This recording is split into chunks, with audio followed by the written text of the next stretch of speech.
नमस्कार दोस्तों, आज हम एक्सेल में सीखेंगे कि एक्सेल में परचेज ऑर्डर कैसे क्रिएट करते हैं, कैसे बनाते हैं।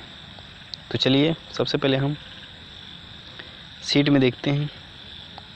तो यहाँ पर जाते हैं और इस वाले कॉलम में जा कर के यहाँ पे टाइप करते हैं परचेज ऑर्डर। तो यहाँ पे हमने टाइप किया परचेज, उसके बाद टाइप किया यहाँ पे ऑर्डर। फिर क्या करते हैं कि यहाँ से लेकर के यहाँ तक इन सेलों को हम मर्ज कर लेते हैं। तो यहाँ जाकर के इस ऑप्शन से हम मर्ज कर लेते हैं। उसके बाद इसको थोड़ा हम बोल्ड कर लेते हैं। यहाँ से जाकर इसको हमने बोल्ड कर लिया। अब क्या करते हैं कि अब हम टाइप करते हैं कंपनी नेम। तो यहाँ पर जाकर के यहाँ पे हमने टाइप कर दिया कंपनी नेम। तो जो भी कंपनी वहाँ पे हम टाइप करेंगे, यहाँ पे डालते हैं जैसे जय फार्मास्यूटिकल्स लिमिटेड। यहाँ पे टाइप करिए जय फार्मास्यूटिकल्स, फिर लिमिटेड, यहाँ पे टाइप करते हैं लिमिटेड। अब इसका हम एड्रेस यहाँ पे डालते हैं। यहाँ पे हम करते हैं एड्रेस, तो यहाँ पे करते हैं 66 लीडर रोड प्रयागराज। तो यहाँ पे हमने टाइप किया लीडर रोड, यहाँ पे टाइप कर दिए प्रयागराज। और जो भी इसका हमने कोड है वहाँ का, वो हम यहाँ पे हम कोड टाइप कर देंगे। तो यहाँ पे हमने क्या किया, यहाँ पे हमने कोड टाइप कर दिया। उसके बाद यहाँ पर हम फ़ोन नंबर डालते हैं। जो भी फ़ोन नंबर होगा वो हम यहाँ पे डालेंगे। तो यहाँ पे हमने फ़ोन नंबर डाल देते हैं। जो भी हो वो आप डाल सकते हैं। उसके बाद यहाँ पे हम टाइप करते हैं ईमेल आईडी। तो यहाँ पे हम डालते हैं ईमेल आईडी। तो यहाँ पे हम टाइप कर दिया ईमेल आईडी, जो कि है jfarma@gmail.com। तो यहाँ टाइप करते हैं jfarma@gmail.com। फिर यहाँ पे नीचे जा कर के अब यहाँ पे हम टाइप करते हैं लाइसेंस नंबर। जो कि कंपनी का लाइसेंस है वो यहाँ पे हम लाइसेंस नंबर में डाल देते हैं। तो यहाँ पे डाल देते हैं लाइसेंस नंबर। जो भी हो वो आप डाल सकते हैं लाइसेंस नंबर में, जो आपकी कंपनी का हो। तो यहाँ पे हमने ये कंपनी ने डाल दिया। यहाँ पर अब GSTN नंबर डालते हैं।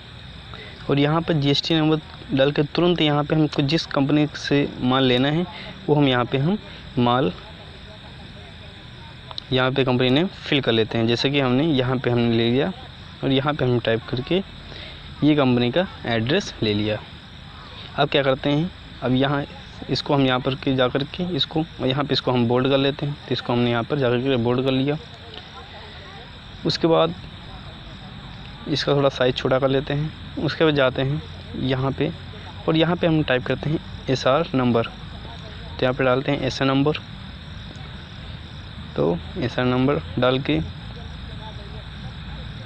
उसके बाद यहाँ पे डालते हैं प्रोडक्ट नेम। तो यहाँ पे प्रोडक्ट डाल देते हैं।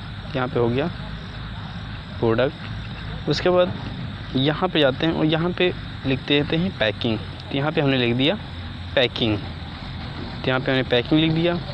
उसके बाद यहाँ पे डाल देते हैं कंपनी नेम, मतलब जिस कंपनी से हम माल ले रहे हैं। और फिर इसके बाद यहाँ पे लिख देते हैं क्वांटिटी। तो यहाँ पे डालते हैं क्वांटिटी। उसके बाद जो भी हमको डील मिली हो अर्थात फ्री मिला हो, फिर यहाँ पे डालते हैं रेट। और उसके बाद यहाँ पे डाल देते हैं तुरंत अमाउंट। तो यहाँ पे हमने अमाउंट डाल लिया। अब क्या करते हैं, यहाँ से हमने इसको सेलेक्ट करके इसको हम बोल्ड कर लेते हैं। उसके बाद यहाँ पे जा कर के इसको हम नंबर वाइज लिख देते हैं।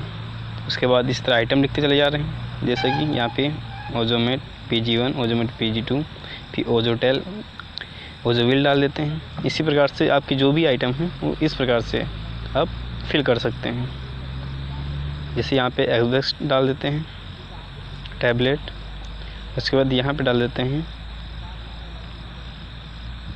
Direct tablet. इसी प्रकार से यहाँ पे डाल देते हैं हम ओजोवास F। इसी प्रकार से आप कोई भी आइटम इसी प्रकार से आप फिल कर सकते हैं या रख सकते हैं। उसके बाद यहाँ पर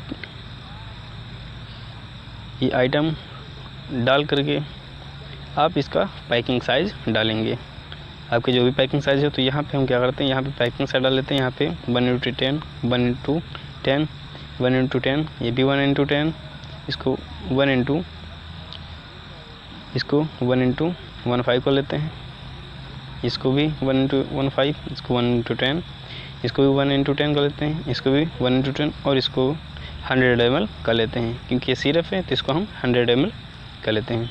इसी प्रकार से हम इस पे जाकर के यहाँ पे हम कंपनी नेम डाल देते हैं, मतलब जिस कंपनी से लेते हैं। जैसे कि हम शेखर से ले रहे हैं तो यहाँ पे डालते हैं शेखर मेडिकल एजेंसी।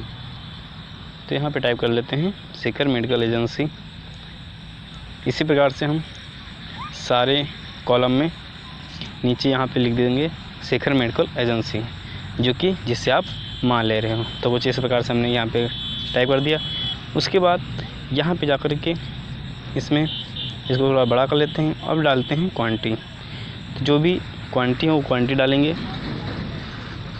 मैंने कुछ इस प्रकार से यहाँ पे हमने क्वांटिटी दे रखी है, तो यहाँ पे हमने इस प्रकार से हम क्वांटिटी देते हैं। तो इसमें यहाँ पे क्वांटिटी डाल देते हैं।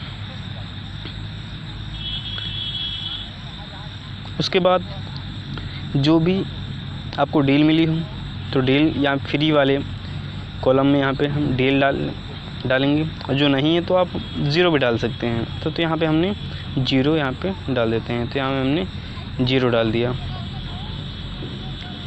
अब आइटम का यहाँ पे हम रेट डालते हैं, जो भी आइटम है उसका हम रेट डालेंगे। तो यहाँ पे हमने इन सभी कॉलम में रेट डाल देते हैं। तो कुछ इस प्रकार से हम रेट फिल करते हैं, डाल देते हैं।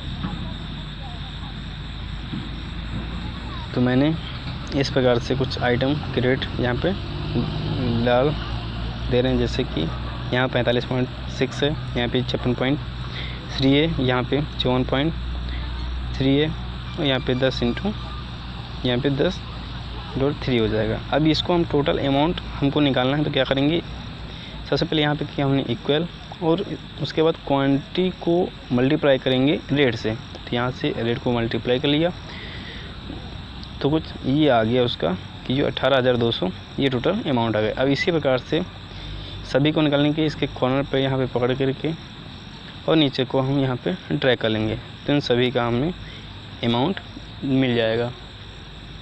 अब क्या करते हैं, हमें अब यहाँ पे हम टोटल अमाउंट देखना है, हमें टोटल कितना है। तो यहाँ पे हमने टाइप किया टोटल, यहाँ पे डालते हैं टोटल। तो यहाँ पे हमने डाल दिया टोटल, और फिर यहाँ पे डालते हैं, यहाँ पे करते हैं इक्वल, यहाँ पे टाइप किया सम, फिर प्रेस करते हैं टाइप की, और फिर यहाँ से लेकर के यहाँ तक इसको हम सेलेक्ट कर लेते हैं। सेलेक्ट कर लिया, ब्रैकेट क्लोज और एंटर कर दिया। तो ये हमारा टोटल अमाउंट आ गया, जो कि इतना है। उसके बाद इसमें हम 6% GST ऐड करेंगे। तो यहाँ पे लिखते हैं ऐड GST 6%। तो यहाँ पे हमने 6% GST कर दिया, 6%। तो यहाँ पे टाइप करते हैं इक्वल, उसके बाद अमाउंट को सेलेक्ट कर लेते हैं। उसके बाद मल्टीप्लाई करते हैं 6 से और डिवाइडेड बाई 100 से। तो ये हमारा टोटल वो GST आ गया, जो कि GST का अमाउंट इतना है। अब क्या करेंगे, हम टोटल अमाउंट को और GST को हम जोड़ करके टोटल अमाउंट निकालेंगे। तो क्या करते हैं, यहाँ पे जा करके यहाँ पे टाइप करते हैं इक्वल, और सम करते हैं। यहाँ पे सम ब्रैकेट स्टार्ट, और ऊपर वाले को सिलेक्ट करते हैं कॉमा, उसके बाद GST वाले को सिलेक्ट कर लेते हैं, ब्रैकेट क्लोज और इंटर कर देते हैं। तो ये टोटल जो कि अमाउंट है वो टोटल यहाँ पे अमाउंट कुछ इस प्रकार से आ गया। जो टोटल अमाउंट है वो कुछ इस प्रकार से आ गया। इसको हम थोड़ा टेस्ट हाईलाइट कलर लगा लेते हैं। उसके बाद यहाँ पे टाइप कर देते हैं जो कि, तो यहाँ पे टाइप करते हैं फॉर, तो यहाँ पे डालते हैं फॉर जय फार्मास्यूटिकल्स LTD, यहाँ पे लिमिटेड डाल देते हैं। तो जय फार्मा लिमिटेड, यहाँ पे लिमिटेड डाल देते हैं यहाँ पे। उसके बाद यहाँ पे डाल देते हैं ऑथराइज्ड सिग्नेटरी, यहाँ पे डाल देते हैं। तो यहाँ पे कुछ इस प्रकार से हम यहाँ पे इसको डालेंगे। तो कुछ इस प्रकार से यहाँ पे हमने इसको यहाँ पे डाल देते हैं, सिग्नेटरी डाल देते हैं। अब क्या करते हैं इस पे हम ऑल बॉर्डर लगाएंगे। तो क्या करते हैं, सबसे पहले यहाँ पे जाकर के और इसको हम सेलेक्ट कर लेते हैं। तो पूरी टेबल को हमने यहाँ तक इसको हमने सेलेक्ट कर लिया। उसके बाद बॉर्डर वाले ऑप्शन में जाकर के तो यहाँ पे करते हैं ऑल बॉर्डर को लगाते हैं। तो यहाँ पे जाकर के और यहाँ पे लेते हैं ऑल बॉर्डर को सेलेक्ट कर लेते हैं। तो कुछ इस प्रकार से हम परचेज ऑर्डर को क्रिएट कर सकते हैं। तो दोस्तों वीडियो कैसा लगा कमेंट करके ज़रूर बताना।